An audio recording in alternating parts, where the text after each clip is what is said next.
Alright, video number 2 on the cocktail cabinet and why you do not ever turn a game on that you buy till you get it home and check it. The picture in the auction showed this as working. Here you can clearly see a monitor chassis that is not a 4900, that is not the original chassis. That looks to me like it might be a Vision Pro. Not positive, just telling by the plastic ears on that monitor chassis. And then you can see the neck board is off the neck. How does that happen?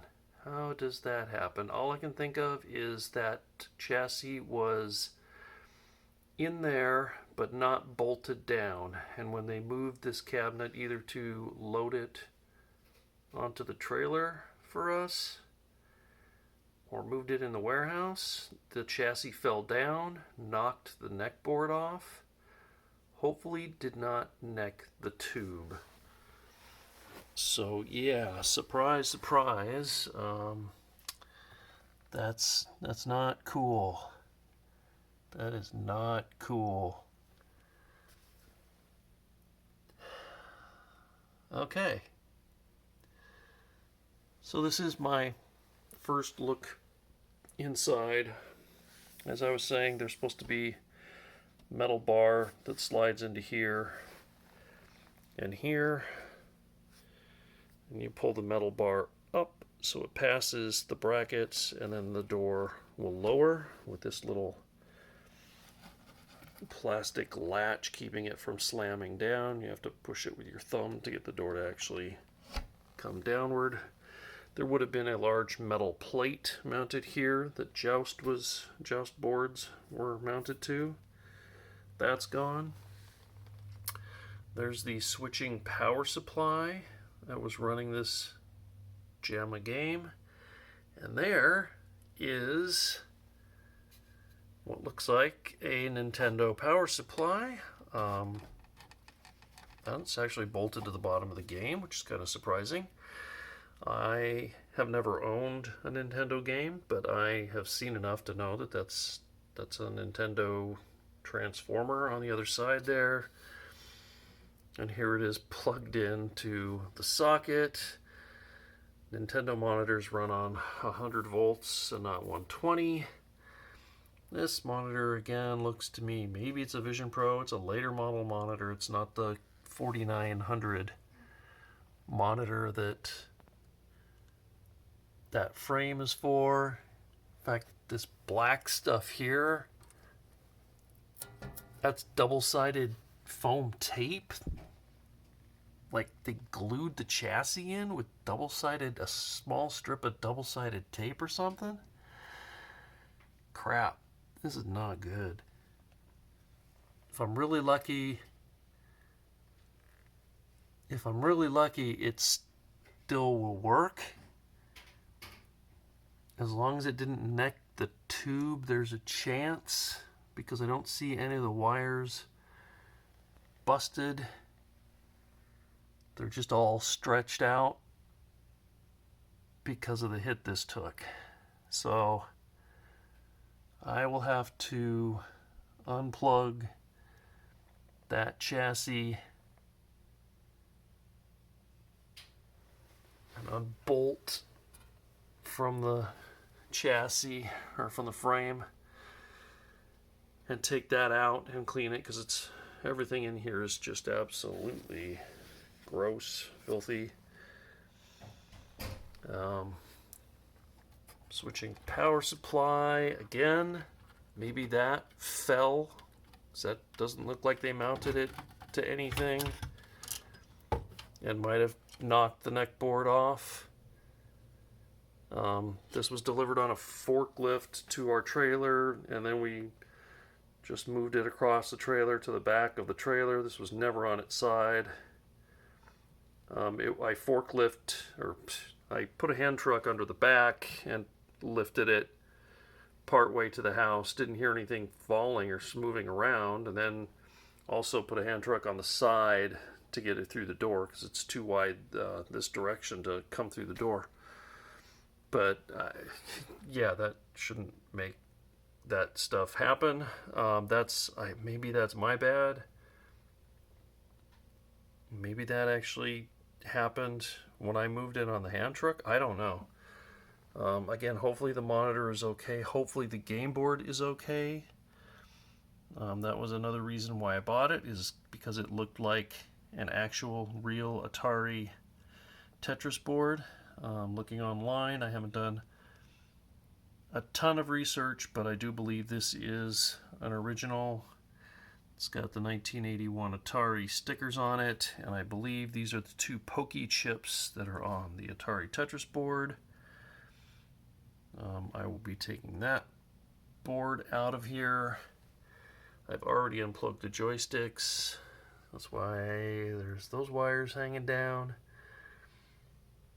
So, whoa, yeah, that's a whole bunch of nasty going on there. I hope that didn't get screwed up. I'll go to the front here. I've started working on the control panels. Good news, bad news. Obviously, extra hole, extra joystick mounting holes. I'd have to look at my pictures of my old Joust gun, because I think this hole might be bigger than it is supposed to be, but I'm not positive.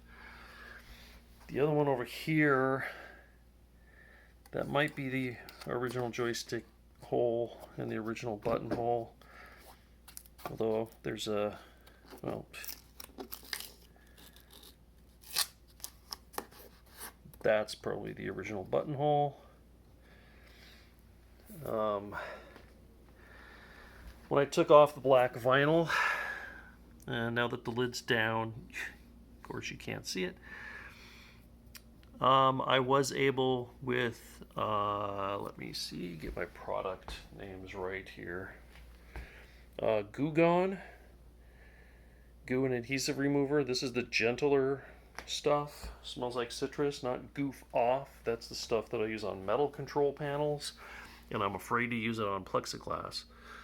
But the one I was using there, you can't really see it because of the lights. Well, there you can get a bit of a idea where you can see where the adhesive is stuck to the panel and the area I cleaned. I basically cleaned around these lines, so all up in this corner is clean, and up around to about here, and that took like 20 minutes, so I can imagine it taking a good 3 hours to get all this adhesive off, unless I come across a better way.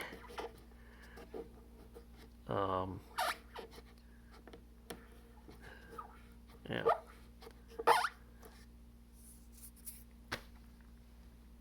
So good that the artwork original is there, bad that it's screwed up, but I guess it's better than having no artwork, no original artwork there. The joysticks are just trashed. They are Nintendo joysticks. It's a little plexi I need to throw away. They are Nintendo joysticks, and they are just flippin' nasty. I don't know anything about Atari joystick, or sorry, Nintendo joysticks. I don't know if they can be rebuilt, whether to reuse them, since I've already got the holes there, and they are a low profile joystick, so they sit in here and don't require cutting the bottom of the cabinet to have the joystick popping out. So if I rewire this for my J-Rock, I don't know whether to reuse those sticks, get another pair of Nintendo sticks, or what to do at this point, but just, yeah, not happy when I opened this back door and saw this disaster here. This is just, wow, totally unexpected. So here's hoping things still work. Again, just super, super filthy, nasty in this cab. So the monitor and the chassis need to get washed, although you don't really want to. You want to be careful washing a tube because the aqua dag, the black stuff there, x-ray protection, some of those are water soluble aqua dag paint, so I tend not to spray the tubes, but maybe go over it with a brush and a damp towel carefully. But yeah, that's not right. But hey, it's a project, and that's, I guess, what I like most about projects is figuring all this shit out. So we'll see how it goes from here.